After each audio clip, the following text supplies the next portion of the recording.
बीड मत्स्यजोग येथे स्वर्गीय संतोष देशमुख जे सरपंच होते त्यांची अपहरण करून हत्या करण्यात आली। त्यानंतर संपूर्ण महाराष्ट्रभरात त्याचे पडसाद उमटायला लागले। आपण जर बघितलं तर परभणी असेल, बीड असेल, पुणे येथे आक्रोश मोर्चे झाले। त्यानंतर संपूर्ण महाराष्ट्रभरात आपण बघू शकतो की सर्वपक्षीय जे आंदोलन ते सुरू झाल्याचं पाहायला मिळालं।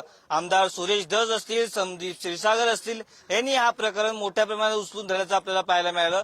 आज मी सध्या आझाद मैदान येथे आहे आणि आझाद मैदानात सरपंच परिषद यांनी धरणे आंदोलन सुरू केलेले आहे। आपण बघू शकतो की संपूर्ण महाराष्ट्रभरातून आज ग्रामसेवक असतील, सरपंच असतील ते मोठ्या प्रमाणात गोळा झालेले आहे। आपल्यासोबत काही सरपंच आहेत। सर, काय सांगाल, तुम्ही आज धरणे आंदोलन करताय?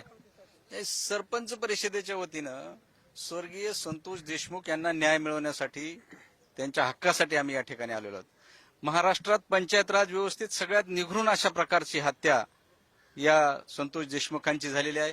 आपण काल पाहिलं असेल पोलिसांच्या ह्याच्यात तर प्रचंड हत्यारं त्यांना मारण्यासाठी वापरलेली आहेत आणि अजूनही त्यात जे आरोपी आहेत त्यांना ज्यांनी सहकार्य केले त्यांच्यावर गुन्हे दाखल झालेले नाहीत। ज्यांच्याकडे संशयाची सुरी आहे त्या वाल्मिक कराडांवर अजून 302चा गुन्हा दाखल झालेला नाही। मी तुम्हाला या ठिकाणी सांगतो की हे सगळ्या पक्षाचे सरपंच आहेत, सगळ्या जाती धर्माचे सरपंच आहेत। अनेक ठिकाणी सरपंचावर हल्ले झाल्यावर आम्ही त्या ठिकाणी परिषदेच्या माध्यमातून गेलेलो आहोत। त्यामुळे इथं जाती आणि धर्माचा प्रश्न नाही, इथं पक्षाचा प्रश्न नाही। आमची मागणी आहे की संतोष देशमुख यांच्या मारेकऱ्यावर योग्य ती कारवाई झाली पाहिजे।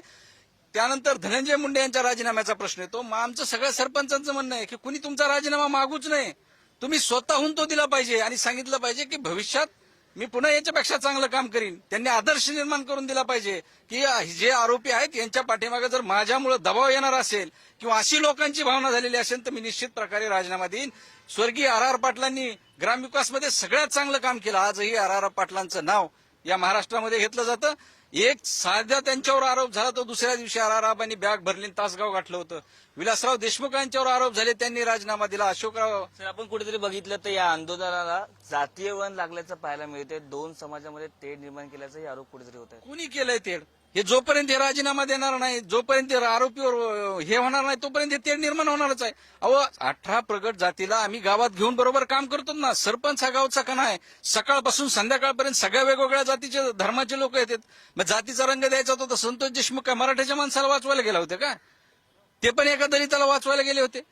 त्यामुळे इथं यांनी कुणी जातीचा रंग देऊ नये आणि जातीसाठी आम्ही इथं कुणी आलेलो नाही। इथं फक्त ग्रामविकासात गावात कसं काम करायचं, अशा चांगल्या घटना जर एखाद्याचं मारहाण झाली असेल, सरपंचांनी मिटवायला गेली असेल आणि त्याच्यावर एवढं वाईट परिस्थिती येत असेल त्याच्यासारखं दुर्दैव नाही। इथे आम्ही जातीसाठी आलेलो नाही तर संतोष देशमुख यांना न्याय मिळाला यासाठी आलेलो आहोत। आपण बघू शकतो की सर्व सरपंच इथे आलेले आहेत। कॅमेरामॅन कवितासह मी पद्मेश पवार, पुढारी न्यूज, मुंबई।